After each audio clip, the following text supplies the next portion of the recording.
వీణనాదం సప్త స్వరాలు దోసిట పట్టిన గోగు పూల గీతం తెలంగాణ స్వేచ్ఛ గీతం అరే కొదమ సింహము కొమరం భీము అడవి బిడ్డల భూ పోరాటం బానిస బతుకుల సంకేతం బందకి జిందగి చిందిన రుదిరం పాలకూర్తి ఐలమ్మ పౌరుషం దొడ్డి కొమరయ్యది అమరత్వం 4000 రైతు బిడ్డల రక్త తర్పణం సాయుధ సమరం తెలంగాణ గానం రతనాల వీణనాదం సప్త స్వరాలు దోసిట పట్టిన గోగు పూల గీతం తెలంగాణ స్వేచ్ఛ గీతం భాగవతం భూమ్యర బోతన సోమనాథుని బసవ పురాణం దాశరథి కాలోజి కత్తులు సుద్దాల హనుమంతు సుద్దులు బండెనుక బండి గట్టిన యాదగిరి తిరునగరుల సాహిత్యపు సిరులు సినారె సినిమా పాటల ఊట ప్రజాకవులు తిరుగాడిన తోట ఉద్యమాలకిది ఉక్కు పువ్వరా ఉద్యమాలకిది ఉక్కు పువ్వరా తెలంగాణ జానపదం పాటరా తెలంగాణ గానం రతనాల వీణనాదం సప్త స్వరాలు దోసిట పట్టిన గోగు పూల గీతం తెలంగాణ స్వేచ్ఛ గీతం అర నరాలు పలికిన స్వరాల పాట తరతరాలది మన తన్లాట దరిత్రి ఎరిగిన చరిత్రకెక్కని నెత్తుటి మడుగులది పోరాటం దొరతనాన్ని తరిమేసిన చరితం అంతఃపురాలకు పాతరేసినం నిప్పు కనికల స్వప్న ప్రపంచం సామాజిక న్యాయం సమ్మతం ప్రజారాజ్య స్థాపనయే ధ్యేయం సుఖశాంతులతో తెలంగాణము తెలంగాణ గానం రతనాల వీణనాదం సప్త స్వరాలు దోసిట పట్టిన గోగు పూల గీతం తెలంగాణ స్వేచ్ఛ గీతం. Thank you. పాట బాగుంది. సపోర్ట్ కొట్టుకుంటున్నాను. థ్యాంక్ యూ వెంకటాచార్య గారు. అయితే అన్న ఒకటి నిమిషం. అయితే తెలంగాణ సినిమా వేదిక ఏందనేది ఇంతకుముందు చెప్పినాము, అప్పుడు మీరు లేరు. ఒక్క నిమిషం చెప్పినాక మీరు మాట్లాడుతుంది. తెలంగాణ సినిమా వేదిక అనేది ఫామ్ అయింది. తెలంగాణలో ఉన్నటువంటి కవులు కళాకారులను వాళ్ళ గుర్తింపును మళ్ళీ ప్రపంచానికి చాటడం, అలాగే తెలంగాణలో అన్ని బైఫర్కేషన్స్ అయినాయి కానీ సినిమా రంగం బైఫర్కేషన్ కాలేదు. ఆ అంశంలో ఇక్కడ ఉన్నటువంటి వాళ్ళకి అవకాశాలు వీటి మీద తెలంగాణ సినిమా వేదిక పనిచేస్తుంది. ఈ క్రమంలో పోయినసారి గద్దర్ అవార్డ్స్కి సంబంధించి కూడా తెలంగాణ వాళ్ళకు సరైన న్యాయం జరగలేదని న్యాయపరంగా కూడా పోరాటం చేసింది. దీనికి గౌరవ అధ్యక్షులు ప్రఫుల్ రామరెడ్డి అని ఉన్నాడు, అధ్యక్షులుగా లారా మోహన్ బైరాగి, జనరల్ సెక్రటరీగా ఉన్నాం. ఇది ఈ అంశం మీద ఈరోజు శ్రీనారాయణ రెడ్డి కార్యక్రమం. దీనికి ఇచ్చేసినందుకు మీకు థ్యాంక్స్ చెప్తూ మిమ్మల్ని మాట్లాడారు. సభాధ్యక్షులు మోహన్ గారికి, అధ్యక్షులు రామరెడ్డి గారికి, లారా గారికి, మా పెద్దలు జయనంద గారికి, శ్రవణ్ గారు, సుజారెడ్డి గారికి, తెలంగాణ ఉద్యమంలో రంగారెడ్డి గారికి, మరి ఇక్కడ వచ్చేసినటువంటి డాక్టర్ శ్రీనారాయణ రెడ్డి గారి వారి అల్లుడు వేమన్ రెడ్డి గారికి, వచ్చినట్టు వారందరికీ పేరు పెట్టి రండి సార్ వాళ్ళ అల్లుడు ఆయన బ్యాంక్ రిటైర్డ్ ఎంప్లాయీ మాకు కొంత వల్ల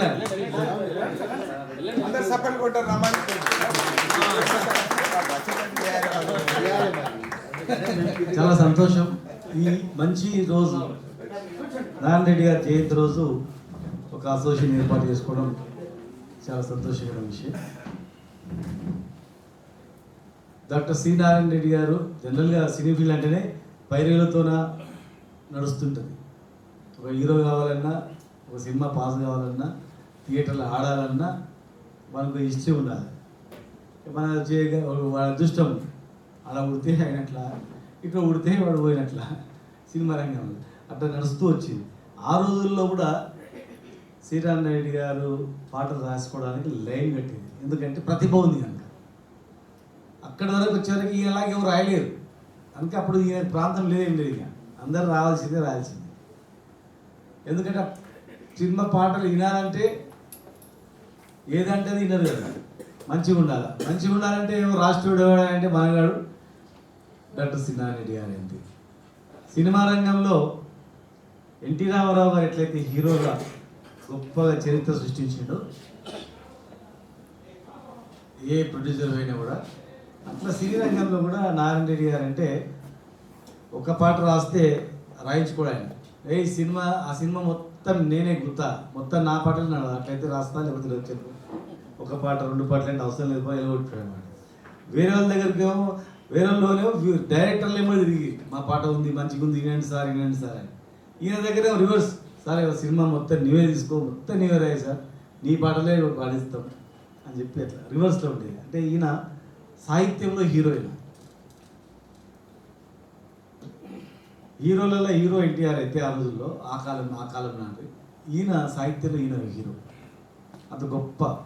ఇక అంతకన్నా పెద్ద హీరో పైడి జయరాజ్ గారు, వారు ఇండియాలో ఫేమస్.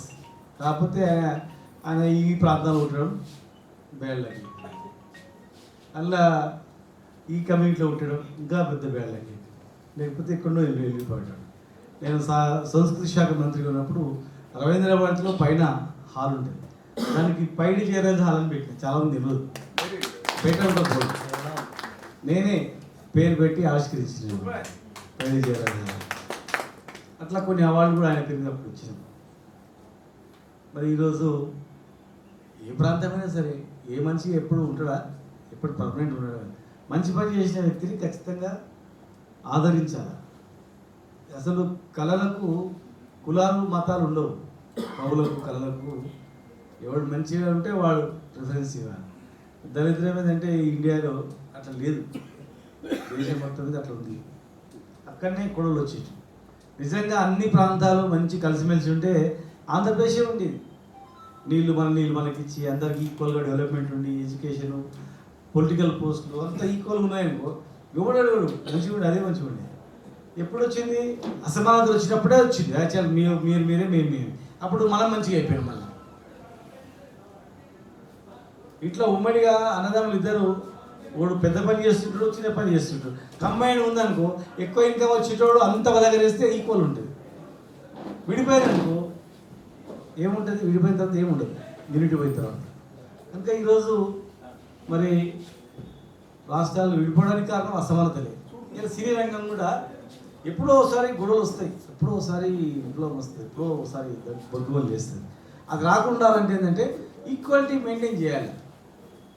వెనుకటి రోజులలో సినిమాలలో తెలంగాణ భాష అనగానే విచిత్రంగా బాబు మోహను లేకపోతే ఇంకోడూరు దెబ్బలు తినేటివి, కింద పడేటివి, అసలు ఉందంటే నవ్వేది. అసలు వాడు రాగానే ముఖం చూసి ఏంటన్నా అన్నకే నవ్వేది అనమాట. కానీ ఇవాళ ఈ భాష లేకపోతే సినిమానే ఆడదు. హీరోలు కానీ హీరోయిన్ కానీ తెలంగాణ భాష ఉందంటే ఒక ప్రత్యేకత.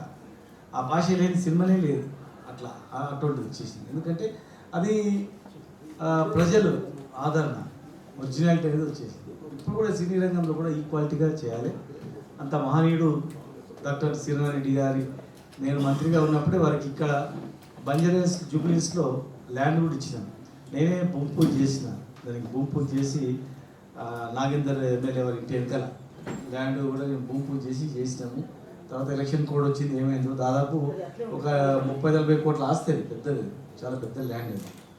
ఆయన పేరు పెద్ద హాల్ కట్టాలి, ఆడిటోరియం కట్టాలని చెప్పి చాలా అమౌంట్ కూడా 30 కోట్లు 40 కోట్లు కూడా అది షాన్ చేసినాను. నేను మంత్రిగా ఉన్నప్పుడు రాష్ట్రాల నుంచి అలాట్ చేసినాను. దాన్ని కూడా మీరు ఫాలో చేయండి. అక్కడ పెద్ద హాల్ కట్టుకుంటే మనం అన్ని ప్రోగ్రామ్ కూడా అక్కడ చేసుకోవచ్చు. కనుక ఎవరు కూడా వివాదాలకు, కొట్లాడులు, పంచాయతీలు కాదు, మన సమస్య పరిష్కారం చేయడానికి ప్రతి ఒక్కరూ కృషి చేయాలని చెప్పని, మరి ఈ జయంతి సందర్భంగా మరి వారి ఆత్మ శాంతించాలని చెప్పని, మరి మీరు సమస్యలు పరిష్కారం చేయడంలో జై తెలంగాణ.